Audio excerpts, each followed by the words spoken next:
Hey there, I'm Stacey Harris, and I like helping people be healthy, fit, and fabulous at every age. Today I'm going to show you how to make a healthy, whole food, plant-based version of artichoke spinach dip. Yes, this dip is completely vegan. It uses no dairy and no heart-clogging, artery-clogging, saturated fat because we don't want to put that into our bodies. But this is still delicious, also nutritious, and will be a hit with your friends and family.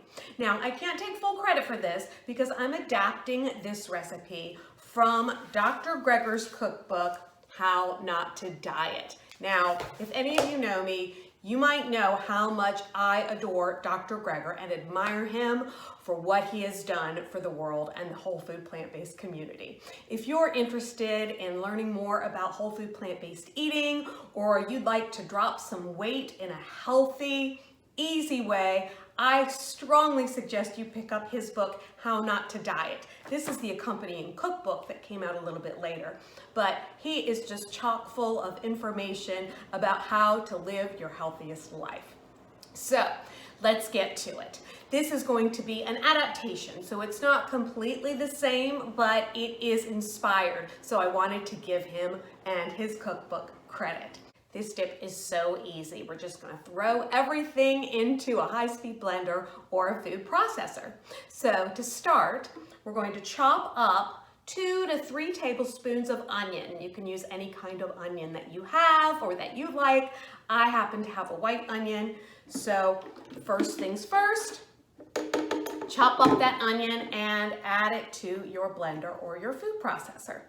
Now, since I'm using frozen spinach, and I do recommend organic, I'm just going to pop it into the microwave to thaw it out a little bit.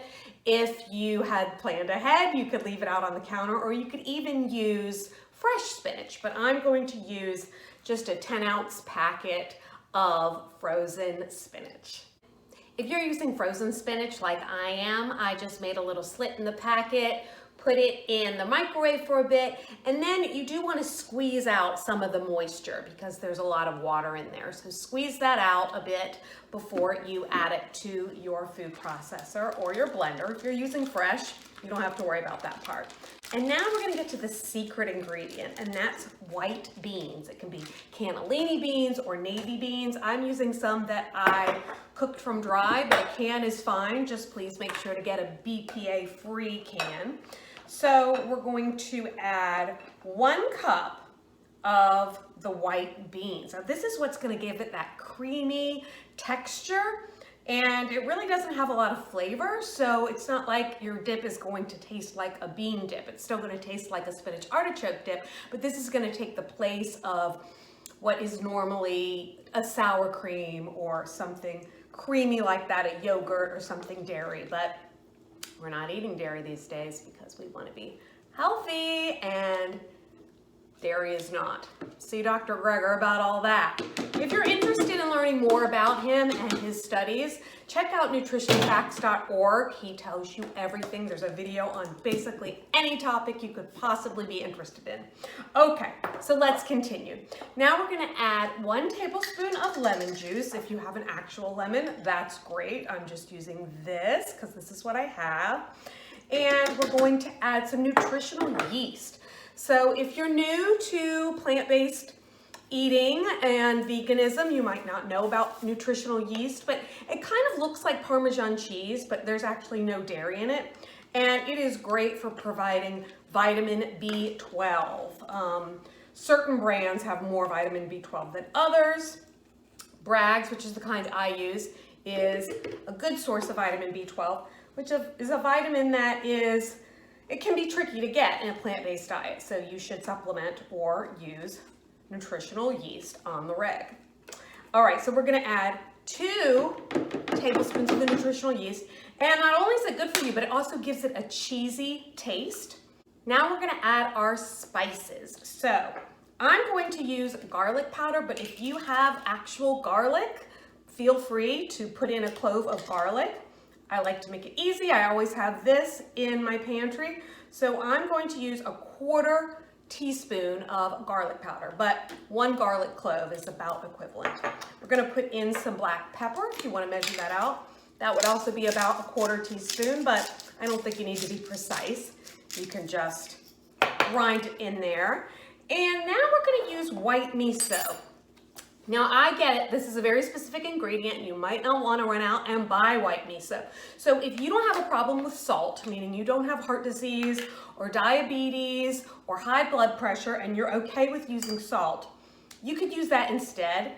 The white miso is just a healthier way to get a salty flavor and you don't need to use salt. So if you want to skip this step, you can skip it. But if you have it, it really does add a nice flavor and you don't need to use salt. Now our final ingredient is artichoke hearts. Doesn't matter what size you get. These are delicate baby artichoke hearts, but you can get them quartered, you can get them halved. It really doesn't matter, but if you are using a can, again, BPA-free, please, and non-GMO. But if you get them in a jar, you might want to take an extra look because a lot of the jars have oil and extra stuff in it that we don't want. This does not. All this has is artichoke hearts, water. It does have some salt in it, which I'm okay with, but again, monitor your own salt intake for your personal needs. So we're just gonna drain this, add it to the blender, and then blend it up. You may need to scrape it down a couple times as you're going, depending on the kind of blender that you have. This one's doing pretty well, but if so, it's no problem. Just scrape it down and blend again. This really is a winner. It's so easy, so delicious and nutritious, and nobody would guess that it is completely dairy-free.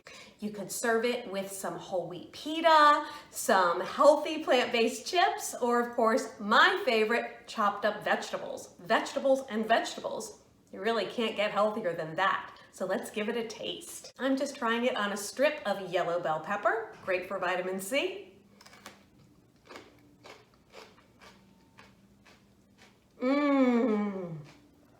This is a good combination with this. This little hint of sweetness with the crunch and the oniony, garlicky deliciousness of this dip. This really is a winner.